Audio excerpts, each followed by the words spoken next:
एक बार एक बहुत भिक्षु भिक्षा लेने नगर में गया हुआ था और सारे नगर के लोग उसकी सेवा करना चाहते थे क्योंकि उस समय बहुत भिक्षुओं का बहुत सम्मान था। इसलिए जिसे भी पता चला दौड़ा दौड़ा उस भिक्षु के पास पहुंचा।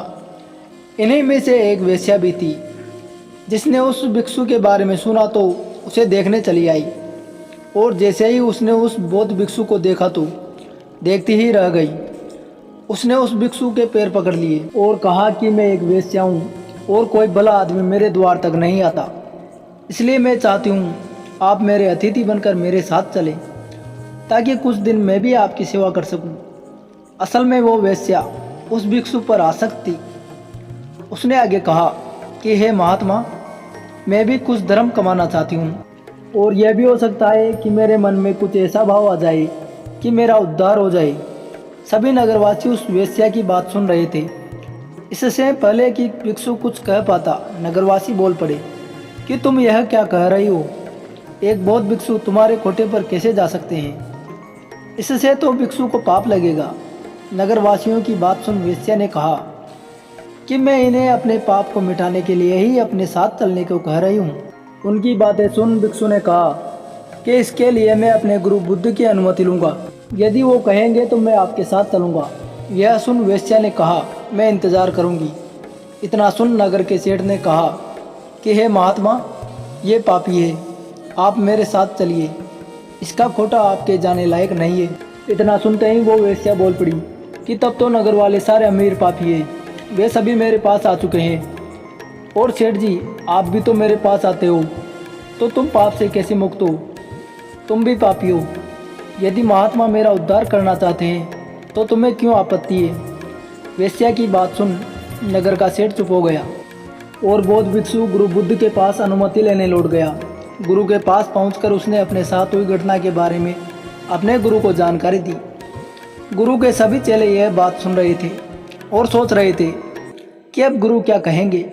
कुछ चेले सोच रहे थे अनुमति नहीं मिलनी चाहिए। कुछ एक चेले ऐसे भी थे जो चाहते थे कि अनुमति मिले ताकि वे भी कल को ऐसे स्थान पर रहकर समय बिता सके। गुरु ने सब सुनकर कहा, जाओ और उस औरत का भला करो। आज्ञा पाकर भिक्षु लौट गया और कुछ महीने बाद उसी औरत के साथ लौट आया। उसी औरत के साथ आया देख सभी चेले आपस में कहने लगे, देखा संगत का असर, आखिरकार इस औरत ने अपना जादू चला ही डाला और अच्छे भले भिक्षु को सांसारिक जीवन जीने वाला बनाकर अब शायद विवाह की अनुमति लेने आई है। लेकिन गुरु को अपने चेले पर पूरा विश्वास था, इसलिए गुरु उन्हें आता देख मुस्कुरा रहे थे। भिक्षु ने अपने गुरु के पैर पकड़े और कहा कि हे गुरुजी, मैंने इस औरत का उद्धार कर दिया है। अब यह एकदम शुद्ध आत्मा बन चुकी है, अतः इसे भी अपना शिष्य स्वीकार करें। यह सब सुनकर सभी भिक्षु आश्चर्य में पड़ गई कि यह कैसे हुआ। चरित्र तो हमेशा बुरे के साथ रहकर अच्छे का खराब होता ही। हमें बचपन में यही सिखाया जाता है कि बुरे के साथ रहकर तुम भी बुरे बन जाओगी। तब गुरु ने कहा कि देखो, इस भिक्षु को जिसने मेरी आशा के अनुरूप कार्य किया, इस औरत को चरित्र को अपने चरित्र जैसा बना दिया, न कि खुद को बदलने दिया।